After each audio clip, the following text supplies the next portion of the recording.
What happens when the rail network of an entire city comes to an absolute standstill? 5 million people in Sydney were going to find out tomorrow. The rail unions have been negotiating with the Labor state government for a 32% pay rise over the next 4 years, along with some other requests, but were locked in a stalemate.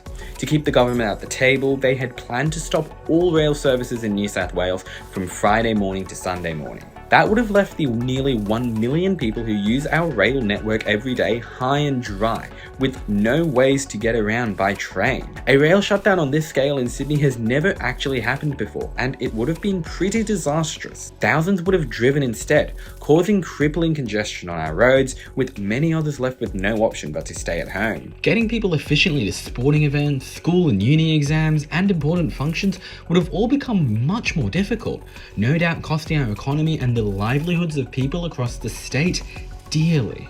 Fortunately, the unions have called off the shutdown because the government has agreed to continue negotiations and run rail services for 24 hours this weekend. Why we don't already do this is a good topic for another day. I'm always trying to convince people how amazing public transport can be. But things like the threat of a statewide rail shutdown, even if it didn't end up going ahead, sure make my job much more difficult.